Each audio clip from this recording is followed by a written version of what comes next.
Hi, and welcome to Rontime. Today is the 17th of January 2014, and I'd like to acknowledge the passing of a few family friends, some people who have lived long and productive lives have moved to the other side, or as they say in TWA, they've flown west. Special condolences to the family of Nancy Goodwin, a very good, really good childhood friend. Sela Marie Archambault was one of my best buddies as a kid.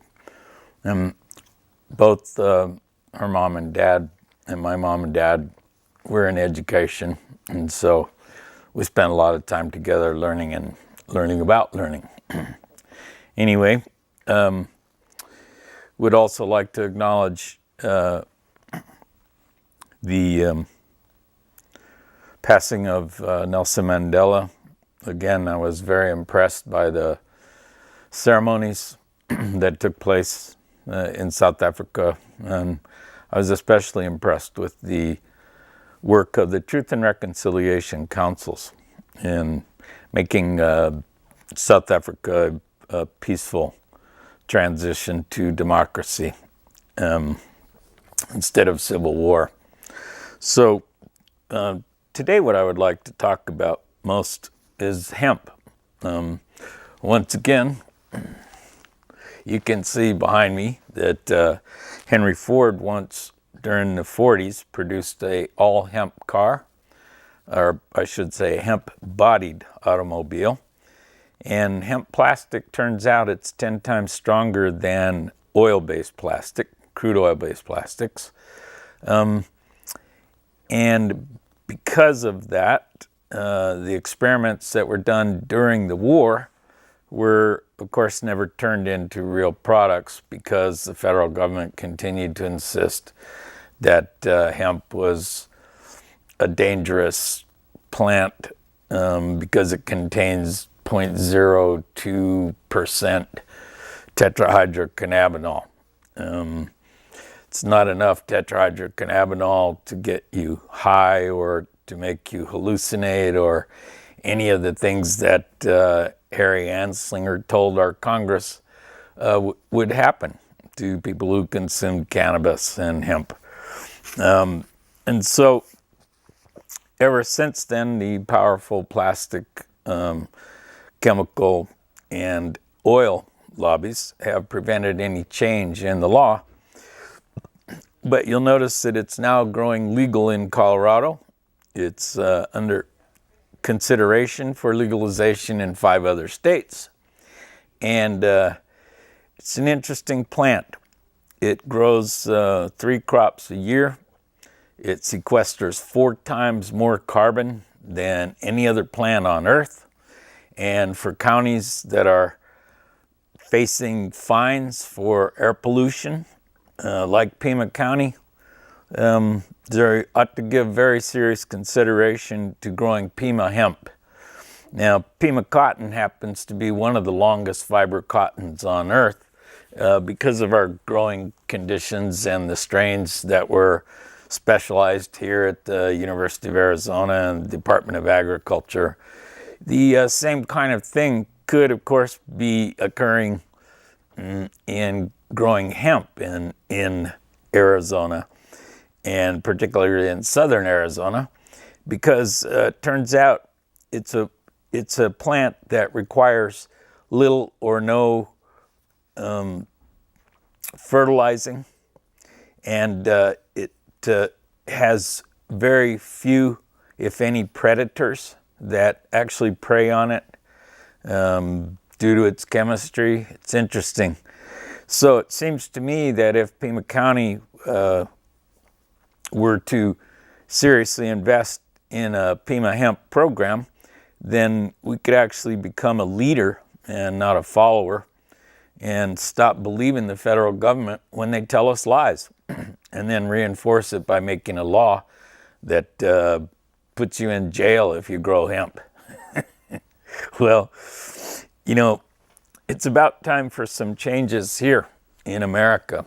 And I certainly hope that some form of truth and reconciliation can take place for all the people that were arrested for hemp and for cannabis on the basis of Congress creating laws that were based on the use of artifice and not based on fact. And so it really is time for everybody that's watching this show to call their senators and representatives and say it's time to legalize hemp. We need it as a commercial crop in the United States to replace crude oil so that we can stop fracking the water system that supports us and poisoning people. There's sinks in some states where you can actually light a flame coming out of the water because there's fracking fluids in it that are flammable and can, it's really interesting. So we're enjoying this prosperity, expansion of prosperity right now because of cheap natural gas. Well, the only reason that natural gas is cheap is because they're not paying for the damages for all the fracking. And they're leaving that in their wake. Now, they have cleaned up quite a bit the amount of water that it takes to do fracking, and there are companies that are recycling and cleaning that water after fracking to make it safe enough to put back in the earth for human beings to use. But,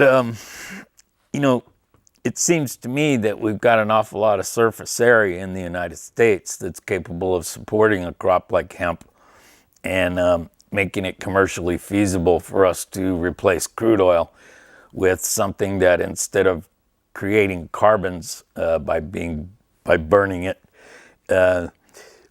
is much, much lower carbon production. And in the process of growing the plant, you sequester 4 times more carbon than any other species on Earth. If this kind of intelligent approach is practiced by our legislatures and our federal government, then there's a good chance that the United States could end up being a net exporter of energy within a very few years, instead of still importing 50% of our crude oil from sources outside the United States. And the oil companies are really making a big deal out of, educating the Americans to energy use. But the problem is they're a one-trick pony. The only energy they want to use is crude oil and natural gas. And it seems to me that we know by now that the process of burning carbon fossil fuels in the atmosphere is actually harmful to human beings and harmful to the earth and the atmosphere itself. And since the atmosphere is the only thing that's keeping us from being fried by the power of the sun, the radio waves and the what do they call that stuff? All the cosmic rays and everything that are coming from the sun, our magnetosphere protects us from the majority of those and keeps harm to human beings fairly minimal on the surface of the earth. But, it's real clear to climate scientists all over the world that we've really reached a tipping point. And you can see it in the air quality of major developed countries, including the air quality of northern Arizona, affecting the Grand Canyon and the views of some of the most sacred places on Earth. And it's because the burning of fossil fuels is it's become too expensive to do it right. And so instead of doing it right, the companies that are burning fossil fuels continue to hold on and hold on and hold on. The brightest spot along the way, of course, is the 43 mile per gallon mileage standard for American automobiles, which was legislated a few years back by the Obama administration. And, eventually we'll see that take some positive effect and some steps towards cleaner air and higher quality of life. However, it seems to me that an intelligent and informed Congress would want to push for as much hemp legislation as possible, legalizing it and producing it in as many states as possible to reduce our importation of crude oil from people who actually do hate us and do not wish us well. And you can see by the way that they use the money in places like Saudi Arabia, where we buy crude oil, to keep in place a very antiquated attitude towards women and progress in general. And, as the leader of the developed nation with the biggest economy and the largest federal government, who is, by the way, the largest consumer of fossil fuels on Earth, if that government were to include sustainability in its practices of governing in a major way and ignore the lobbying millions of dollars that are going into their pockets and into their friends' pockets through the process that we call legislation. Right. These elected officials, they don't really have to listen to what it is you and I say, because they spend a lot of their time with lobbyists, listening to what the lobbyists want them to hear. And as a result, the current federal government is completely out of touch with the average American, the average American's needs for sustainability and a reasonable way to live in the United States, producing energy and making food and having clean, safe water to drink. Those are the three things in the green triangle: food, water, and energy. And by building a canal system from Guaymas, Sonora to Nogales, Sonora, that uses seawater as its source and also uses wave action to push barges and to make waves spill seawater through a complete aquaculture farm system, then we'd have an awful lot of desalinated fresh water to offer to sell to municipalities and governments that don't have a good long-term sustainable water plan. And the Central Arizona Project was put in place to be a supposedly long-term water solution, but turns out that the source, Colorado, and the Colorado River are pretty much legislated up to leave us in last position. So if the Central Arizona Project contracts with Tucson, we'll be the first ones to go when there's not enough water to divvy up to sell. So it looks to me like an intelligent community like Tucson and Pima County would work with the other 4 southern counties in Arizona and the whole state of Sonora, due south of us, in making a regional intelligent plan for sustainable water, sustainable food, and sustainable energy. So we'll see what happens. I've made a proposal to several people to get better graphics and prepare that for presentation. All things in time. I do know that time is an interesting instrument. It moves apparently only in one direction. However, you can shift it, and we've seen plenty of proof of that. There are time shifters who can get an awful lot done in a very short time, because part of what they do when they shift is they focus, focus, focus. So if the federal government of the United States is going to continue to keep its head in the sand and tell us lies about cannabis and hemp, then it might be time to replace some of those members who are resistant to change and resistant to discussion of sustainable practices. So I'm really hoping, I'm very hopeful, I'm quite optimistic that there's a possibility that the civil rights movement in America, which will be celebrating Martin Luther King's birthday soon, needs the same kind of truth and reconciliation councils, the processes that kept South Africa from becoming a bloodbath after its democratically elected black president. So maybe a democratically elected black president in the United States could see the wisdom of the South African process and actually suggest and put it to work in the United States, so that we don't have any kind of a bloody conflict over the way people have failed to uptake the civil rights legislation of the 60s in a meaningful way.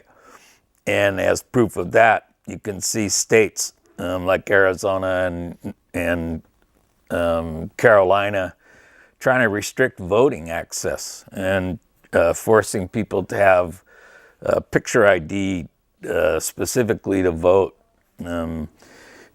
passing the cost, of course, on to the taxpayer for this whole process without much regard. I'd like to point to a couple of things in Jan Brewer's State of the State address the other day, where she wants to create a cabinet-level position for child custody services, when her entire record of being in office has been to defund and defund and defund child protective services. And then when it's too late and the caseloads are so bad and the backlog is so huge, now she's going to create a cabinet-level position, and that'll take care of it.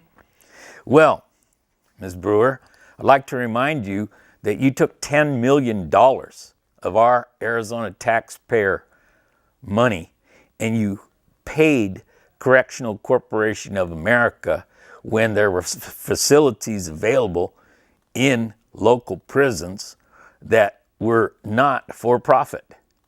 And this whole process of setting up for-profit prisons in the state of Arizona was done in a pretty shoddy way.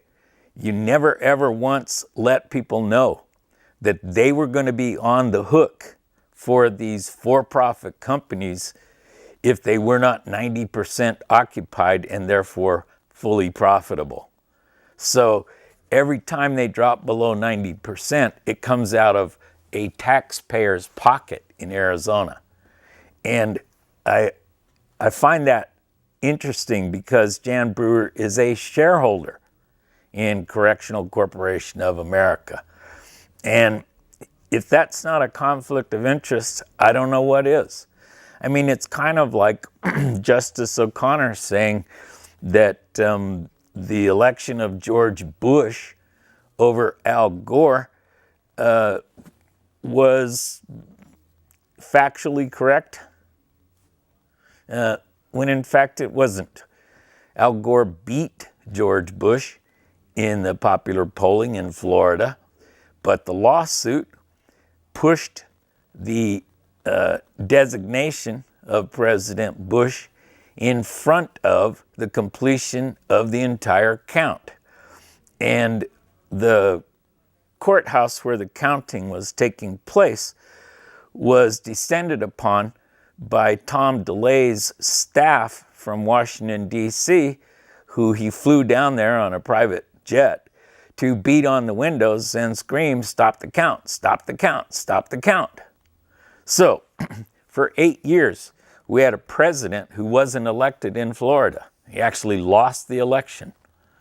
And we had a Supreme Court that backed it up, and a Supreme Court stacked to ultra-conservative side by George Bush's father, Bush Sr., who I would remind everyone, again, was the director of the CIA.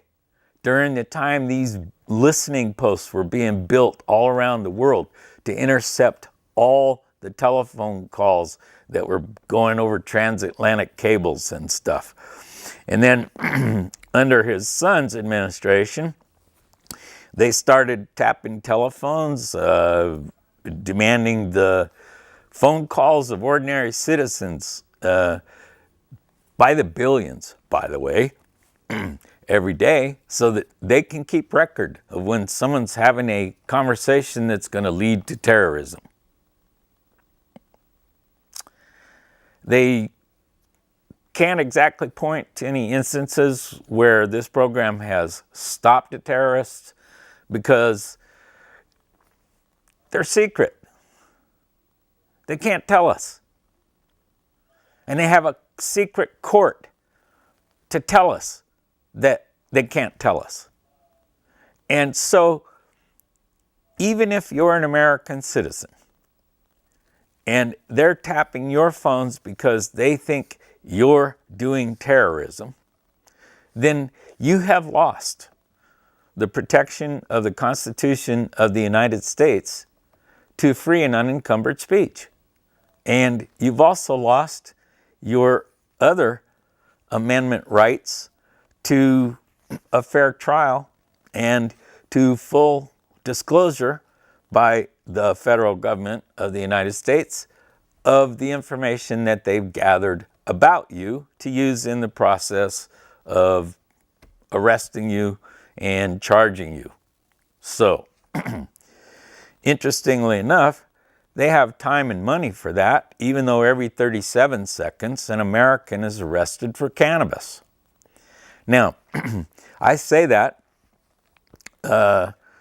not knowing whether or not that's changed with Colorado and Washington state, legalizing it for recreational and medical use. But I do certainly hope that we're about to reach a period in the federal government's life, longest democratically elected federal government to be in charge. Time for a review, America. Really time to take a look. Food, water, and energy. How are we doing on these things? How do we make these things? How do we distribute these things? Do you know you have to have a label on your bed that tells you what materials are in your mattress, but you don't have to have a label on your food to tell you that there's some genetically modified materials in there that the chemical companies have learned to increase the profitability of food products? Wow. Well, if you let these guys run hog wild, they'll burn down Indonesia to put up palm oil plantations. They'll completely eviscerate the jungles of Brazil and Peru and places like that just to get crude oil cheaper and cheaper. And it's interesting because all of this stuff could be grown. Henry Ford showed us that you could make hemp ethanol, and he also showed us that you can make hemp plastics to manufacture automobiles. And so here we are, ever since 1937, unable to use these technologies, unable to use these plant species that are on this earth for our purposes to do the work of creating a sustainable, dependable economy in the United States. Must be Rontime. Have a nice day.